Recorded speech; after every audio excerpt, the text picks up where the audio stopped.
Good morning student. हम लोग इससे पहले फर्स्ट पार्ट को देखा हमने आपके क्लास 6 के संस्कृत व्याकरण में पाठ संधि प्रकरण को हमने फर्स्ट पार्ट हमने देखा, जिसमें फर्स्ट पार्ट में हमने संधि के बारे में पढ़ा। संधि किसे कहते हैं, संधि और संधि विच्छेद दोनों पढ़ा हमने। उसमें आपकी दीर्घ संधि, गुण संधि, वृद्धि संधि पढ़ा। तो अब चौथा हम बेटा देखते हैं यण संधि। ठीक है, तो यण संधि आइए देखते हैं। यण संधि क्या होता है? यण संधि में ई या बड़ा ई का संयोग किसी विजातीय स्वर से होने पर, देखिए विजातीय यानी अलग, उससे अलग होने पर। अभी हमने स में पढ़ा था, सवर्ण। अब ई या छोटा ई या बड़ा ई का अगर मिलन किसी विजातीय स्वर से हो, मतलब अलग वाले से, तो क्या हो जाता है? य, उ, छोटा ऊ या बड़ा ऊ। ठीक है, तो य बन जाता है। यहाँ देखिए ई या बड़ा ई मिलने पर य बन जाता है। अभी तक हमने क्या क्या देखा? पहले में अ यानी दीर्घ संधि में आ, छोटा ई बड़ा ई, इस तरीके से उ का इस तरीके मेल देखा हमने। गुण संधि में, गुण संधि और वृद्धि संधि में हमने देखा। गुण संधि में हमने देखा कि अ वाला तो सब रहेगा एक तरफ, लेकिन दूसरी तरफ हमने अ को ई से जोड़ा, अ को बड़ा ई से, आ को ऊ से, छोटा ऊ से, री से इससे जोड़ा। अब हम फिर वृद्धि संधि में आए। वृद्धि संधि में हमारा ए और अ आ गया। अब ए और अ आने के बाद बेटा अभी हमको इसमें आना, तो अब हम य में आएंगे, यानी छोटा ई और बड़ा ई मिल के क्या बनता है? य। और ऊ, छोटा ऊ और बड़ा ऊ मिल के क्या बनता है? व। याद रखिए, छोटा ऊ बड़ा ऊ मिल के व बनता है, छोटा ई बड़ा ई मिल के य बनता है, और री का संयोग किसी विजातीय स्वर से होने पर क्या बन जाता है? र हो जाता है। अब देखिए कैसे, ई तथा असमान वर्ण से भिन्न होने पर यह बन जाता है। जैसे कैसे? यदि, देखिए छोटा ई आया, यदि छोटा ई लगा है, और अपि। अब अपि में अ लगा है ना, असमान स्वर है यानी अलग से, तो असमान वर्ण हो गया। ठीक है, तो इसमें क्या हो गया? यानी कि किसी विजातीय स्वर, अविजातीय स्वर कौन है? विजातीय स्वर इसमें अ आ गया, अ। तो ई और अ मिलके, यहाँ पे देखिए ई और अ मिलके क्या बना है? य बन गया। यद्यपि इत और आदि मिलके क्या बन गया? या बन गया, क्योंकि यहाँ पे आ लगा है था। ठीक है, इसे इत्यादि, या भाई इत्यादि मत कर देना क्योंकि यहाँ आ लगा है। ठीक है, तो हमने पहले कहा कि बड़ा वाला लेते हैं।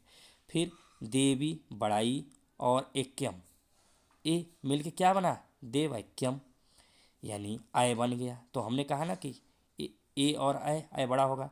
नदी, बड़ी ई धन आ, बड़ी ई और आ मिलके क्या बन गया? ईया, आ रहा है ना, ईया, तो नद्याकृति। ठीक है, इसका सुआगतम, स्वागतम। अब इसमें चम्मू धन आमगन, चमवागमन। तो इसी प्रकार से बेटा अब व में देख रहे हैं आप, बधु धन आदेश। देखिए बधु बड़ा ऊ और आदेश, तो बड़ा ऊ और आ मिलकर उआ आ रहा है ना, उआ उआ उआ उआ, बार बार करेंगे तो वह आ जाएगा, तो बधवा देश। ठीक है, इसी प्रकार से री वाले में पितृ धन आज्ञा है, यानी री और आ मिलकर क्या बना? पित्राज्ञा, मातृच्छा। ठीक है, तो ऐसे बनता है। अब री में इसी प्रकार से बेटा यहाँ देखते हैं री में, री और आकृति, लाकृति। अब यहाँ अंतर ये रहता है कि री और असमान यानी आ मिल के क्या बन जाते हैं?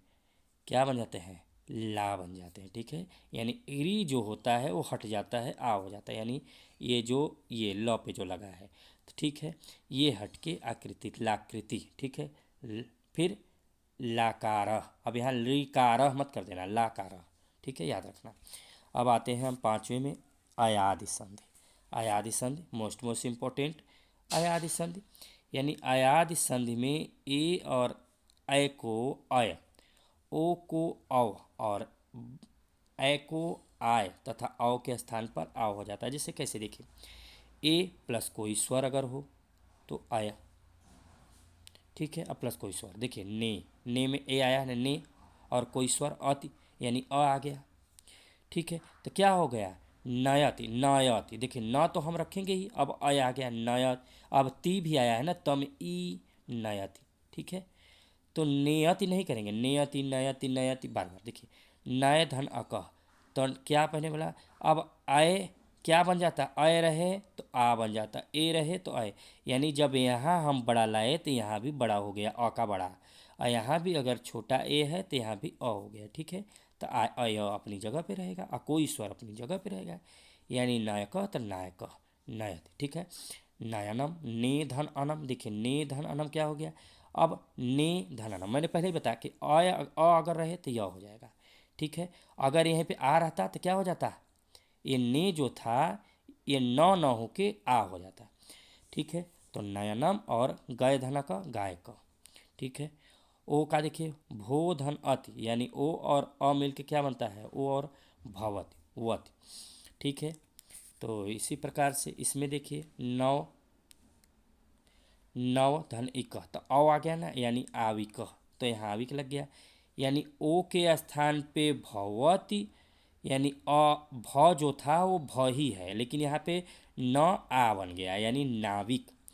तो क्यों, क्योंकि यहाँ ओ है, तो भवत यानी भोवत तो भवत। अब यहाँ नाविक यानी नाविक, जब औ रहे तो आ हो जाएगा, ओ रहे तो अ हो जाएगा। ठीक है, इतना याद रखना, पौधन का पाव का। ठीक है बेटा, अब आते हैं व्यंजन संधि। सो व्यंजन संधि में देखते हैं, व्यंजन संधि मैंने पहले ही बताया क से गया तक में हलंत संधि ये होता है, हल हल संधि, हलन संधि नहीं, हल संधि। व्यंजन को हम हल के नाम से कहते हैं, यानी व्यंजन का किसी व्यंजन के साथ अपना स्वर के साथ मेल होने पर व्यंजन में जो परिवर्तन हो उसे व्यंजन या हल संधि कहते हैं। जैसे उत त आया है, देखिए त व्यंजन, त यहाँ भी आया, अचारणम चा, तो व्यंजन और व्यंजन मिल के क्या बन रहा है, उच्चारण। तो हम अब यहाँ क्या बना, यहाँ पे ये चेंज हो रहा है, यानी तो और चा मिलकर क्या बना, चा बन गया, यानी लास्ट वाले को हमने मान लिया, पहले वाले को हमने हटा लिया, लेकिन बस अंतर यहाँ था कि यहाँ डबल च आ गया। ठीक है, आधा च और पूरा च, तो उच्चारण। अब वाक को देखिए, वाक धन ईसत, यहाँ पे बेटा मिट जा रहा है इसकी वजह से, तो हम यहाँ पे लिख दे रहे हैं वागीस। ठीक है, ये है ये स ये वाला वागीस। ठीक है, तो वागीस हो जा रहा है, यानी क और ई, क हट के क्या बन गया, ग बन गया। तो याद रखना बेटा कैसे क बना, आप ध्यान देना कि क ख ग। ठीक है, क के बाद ख हट के ग बना है। अब यहाँ पे देखिए च छ, तो त थ द, च के बाद यहाँ पे जो त था यहाँ पे क्या बन गया च, और यहाँ पर क था वो क्या बन गया ग। ठीक है, ऐसे देखते हैं। अब बड़ाई तो बड़ाई रहेगा ही, उसको तो बंद, उसको तो बेटा छोटे से संक्षेप में हम इसको देखते हैं कि व्यंजन संधियों के मुख्यतः 7 भेद होते हैं। इश्चुत्व संधि, इश्चुत्व में क्या होता है, स तथा त वर्ग के बाद स और च वर्ग में कोई वर्ण हो तो स और त थ द ध, न के स्थान पर क्या हो जाता है, स च छ ज झ यहाँ हो जाता है। इसको याद रखना है, जैसे कैसे, स ये क्या हो जाएगा, स क्या हो जाएगा स, त क्या हो जाएगा च, थ क्या हो जाएगा छ, द क्या हो जाएगा ज, ध क्या हो जाएगा झ, और इया क्या हो जाएगा, न क्या हो जाएगा इया। ठीक है, तो याद रखना है इस चीज़ को, च छ ज झ इया। ठीक है, तो अब देखिए स का स, निस स और छ, यानी कि स और छ है, देखिए यहाँ पे यदि स तथा त वर्ग के साथ, त वर्ग मतलब त थ द ध न, त वर्ग में, और स वर्ग में स जानते ही हैं। फिर स और च वर्ग में से, यानी च वर्ग च छ ज झ इया, स और च वर्ग में से कोई वर्ण हो तो स छ, यानी निश्चल, निश्चल। छ क्या हो गया च, पहला वाला छ को च छ ज झ इया, छ हट के च बन गया, और ये स आधा हो गया, जैसे कस। ठीक है, तो च, तो कश्चिद। ठीक है, आधा स यहाँ पे हो गया, ये स जो था ये आधा हो गया। अब यहाँ पे क्या है चित। ठीक है, कश्चित सत धन जन, तो त क्या बन गया यहाँ पे आधा ज बन गया। ठीक है, अब ज पूरा यहाँ तो था ही, और सज्जन, त यहाँ पे च बन गया, इस ये याद करना पड़ेगा। ठीक है, त वर्ग का और स वर्ग का।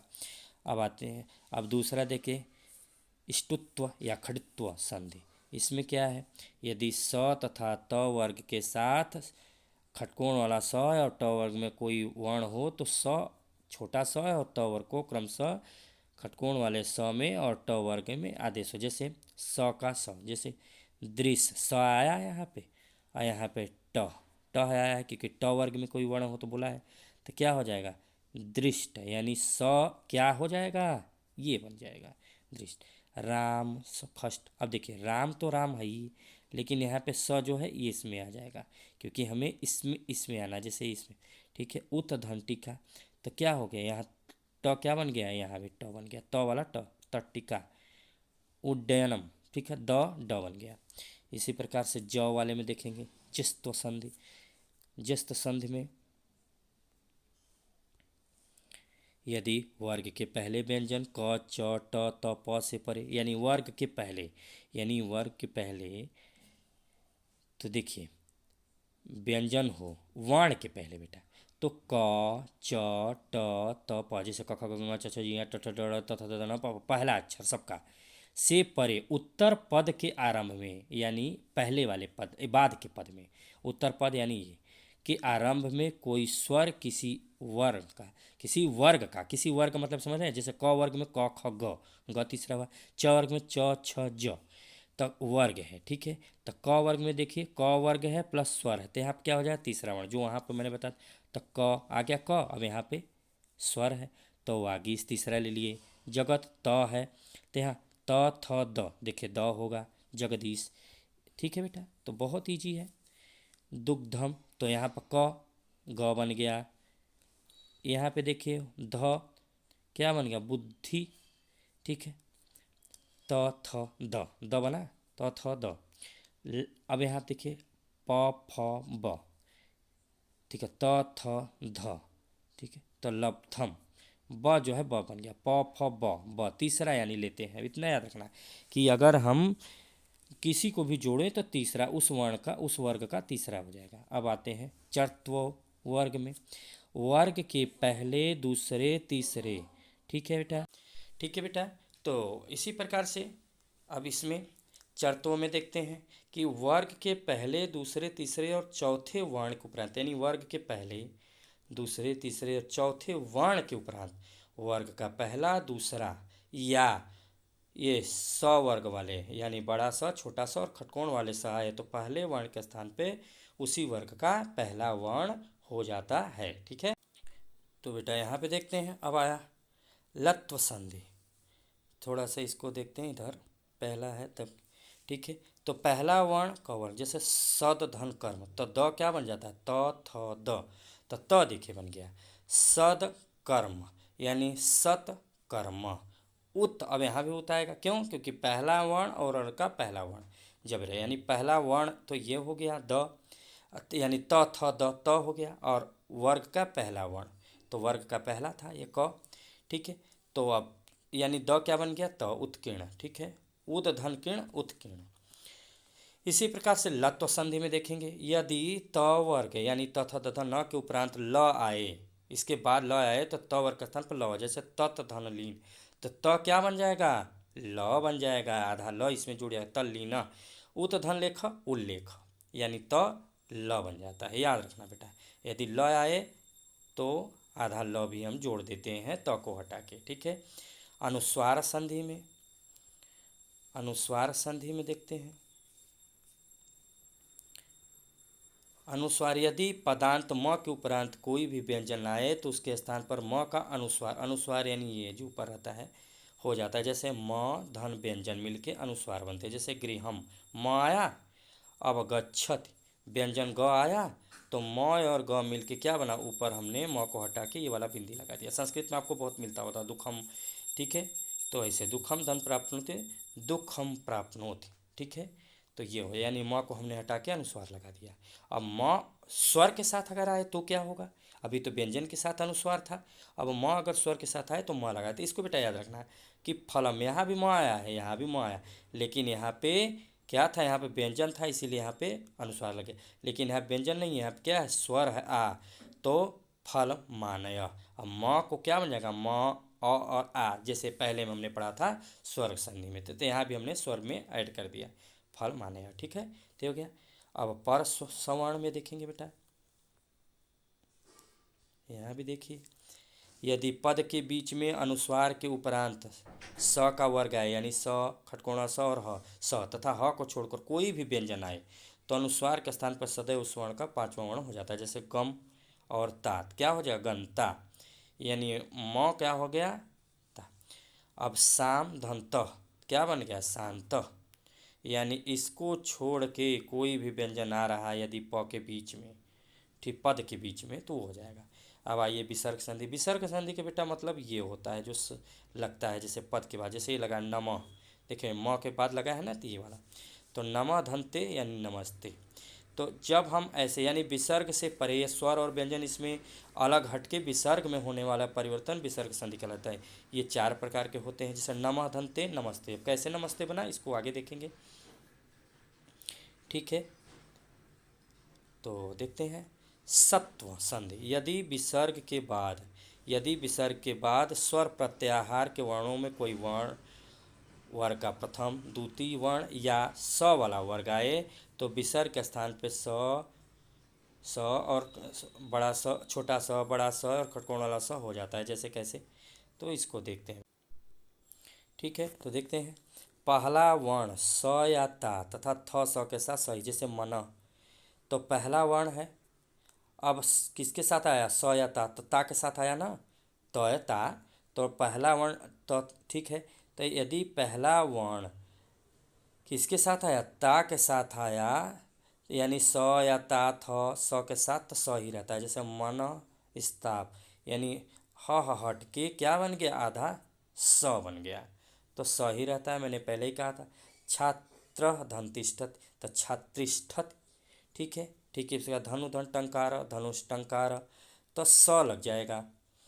राम धन ठगत, रामष्ठगत, ठीक इसी प्रकार कह धन चित, कश्चिद, यानी क क्या बन गया? यदि, तो यह स ही रहता है। यदि कह विसर्ग संधि है, कह के बाद चित आ गया, तो यहाँ पे कश्चिद स लग गया, ठीक है। अब आते हैं रुत्व संधि। रुत्व देखिए बेटा जल्दी जल्दी। यदि पद के अंत में स अथवा सजुस हो, सजुस क्या है? तो स के स्थान पे रू हो जाता है, देखिए ना, बड़ा रू। अब इस रू का छोटा ऊ हट जाता है, यानी र हो जाता है, तो ये क्या है? रू। अब बड़ा ऊ अगर हम ये ऐसे लिखते हैं तो ये बड़ा रू हो जाता है, लेकिन यहाँ पे छोटा रू है, तो रू ही है, ठीक है। तो छोटा ऊ हट जाए, यानी स के स्थान पर र। तो कब हटता है? यदि रू का ऊ हट जाए, यदि पद के अंत में स अथवा सजुस हो, तो निस है, ठीक है। पद के अंत में स है, स ये आया ना, ये वाला। सजुस हो तो देखिए निराश्रित, तो स क्या बन जाता है? र। निस्धन उदय, तो निर्दय, ठीक है। विसर्ग का र देखिए, निधन बल निर्बल, यानी अह हट के क्या बन जाता है? वो नवा र, यानी रेफल। दुर्लभ दुर्लभ, ठीक है। इसी प्रकार से इसमें है, इसमें भी है। यदि पूर्व पद के अंत में अ के उपरांत विसर्ग हो, तो अ का पूर्ण रूप क्या हो जाता है? द्विखंड वाले में हो जाता है। यदि विसर्ग के उपरांत वर्ण का तीसरा, चौथा, पांचवा वर्ण हो, तो य, र, ल, व, ह में से कोई वर्ण हो, तो विसर्ग का ओ हो जाता है। जैसे अ का पूर्ण रूप देखिए, कह धन अप, तो कोप, ठीक है। बाला धन अयम, बालोयम, तो मिल के क्या बन जाता है? ओ, बालोयम। अय क्या बन जाता है? य इसका स्थान लेता है, ठीक है। विसर्ग का मन धन हर, मनोहर, और मिल के ओ, मन धन गत, मनोगत, ठीक है बेटा। चलिए तो लास्ट आपका ये पेज देखते हैं विसर्ग लोप संधि में। थोड़ा सा इसको हम जूम कर देते हैं बेटा, ठीक है। तो ऐसा है, और सह के उपरांत किसी व्यंजन के आने पर विसर्ग का लोप हो जाता है। यदि अ आए तो पहले विसर्ग का ओ तथा अ का पूर्ण रूप हो जाता है। जैसे ऐसा का विसर्ग लोप, जैसे देखिए ऐसा धन गत, एस गत, यानी ये वाला हट गया। क्यों हटा? क्योंकि यहाँ पहले ऐसा है और सह के उपरांत, ऐसा या सह, यहाँ भी सह आया के बाद यदि किसी व्यंजन के आने पर, व्यंजन आ गया ना, ग त प, आने पर विसर्ग का लोप हो जाता है। यदि अ आए तो पहले विसर्ग ओ तथा अ का पूर्ण रूप। देखिए ऐसा धन गत, ऐसा गत, ऐसा धन तनोत, ऐसा तनोत, स धन पठत, स पठत, सह धन कथयत, स कथयत, ठीक है। ऐसा धन अत्र, ऐसोत्र। अब अ धन अ मिलकर क्या बना, ये बना। ठीक है, यानी ये वाला विसर्ग का ओ तथा अ का पूर्ण रूप इससे बन जाता। अब सह धन अब, सो अब, सह धन अत्र, सो अत्र, यानी अ मिलके क्या बने, ओ मिले। सह के साथ अगर ओ बन जाता है तो ओ बन जाता है। ठीक है, अब पूर्ण रूप ये हम बना देते हैं। ठीक है, तो बेटा ये आपका चैप्टर यहीं पे कंप्लीट होता है। कुछ एक्सरसाइज है, आप इसको देख लीजिएगा। अधोलिखित संधियों के लक्षण बताकर दो दो उदाहरण, इनके आपके परिभाषा है, ऊपर मैंने बताया दो दो उदाहरण। अब ये सब आप अपने से करेंगे, एक्सरसाइज में बाद में आपको कराऊंगा। ठीक है, ओके। सो कर लेना बेटा। सो बेटा आपका ये चैप्टर यहीं पे कंप्लीट होता है। Okay, thank you.